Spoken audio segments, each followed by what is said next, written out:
بسم اللہ الرحمن الرحیم۔ پچھلے سبق میں ہم نے کاف لکھنا سیکھا تھا۔ آج کے اسی سبق میں ہم گاف لکھنا سیکھیں گے۔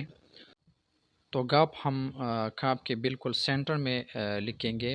تو سینٹر میں لکھنے کے لیے پہلے 4 خط چھوڑ کر آگے لکھنا ہوگا، اور اس کا پہلا حصہ یعنی الف بنانے کے لیے ہم لائن سے 2 خط اوپر اور لائن سے 2 خط نیچے ایک نشان لگائیں گے، اور ان 4 خط میں ہم ایک الف ڈرا کریں گے، جس طرح ہم نے کاف میں ڈرا کیا تھا۔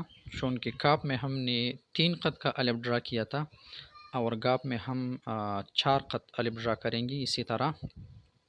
اس کے بعد 3 خط کی پیمائش لگائیں گے، چونکہ یہ گاف خط نستعلیق میں چھوٹا ہوتا ہے جو 3 خط میں لکھا جاتا ہے۔ اس کے بعد الف کے ساتھ چھوٹا سا با جوڑیں گے جو 3 خط کے پیمائش پر ہوگا۔ اسی طرح یہ ایک چھوٹا سا با ہوتا ہے، اس کی شکل بالکل بڑی با کی طرح ہوتا ہے، لیکن چونکہ 3 خط میں لکھا جاتا ہے اور وہ 5 خط میں لکھا جاتا ہے، بس وہی فرق ہے۔ اس کے علاوہ یہ اور وہ بڑی با بالکل ایک ہی طرح ہوتا ہے۔ اس کے بعد ہم گاف کی کشش کھینچیں گے، جس طرح کاف میں ہم نے کھینچا تھا۔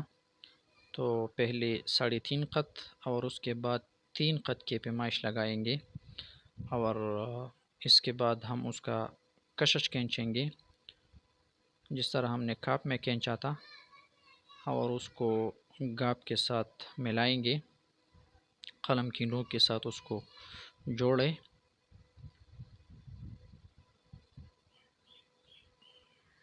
اسی طرح اب گاف کی اس کشش کے بعد ہم چھوٹی سی کشش لکھیں گے جو گاف کی علامت ہوتی ہے، اور یہ 2.25 خط میں لکھا جاتا ہے۔ اور گاف کی بڑی کشش یہ تقریباً 5 خط میں لکھا جاتا ہے، چونکہ کاف کی کشش تھوڑی سی چھوٹی ہوتی ہے اور گاف کی کشش اس کی نسبت تھوڑی سی لمبی ہوتی ہے۔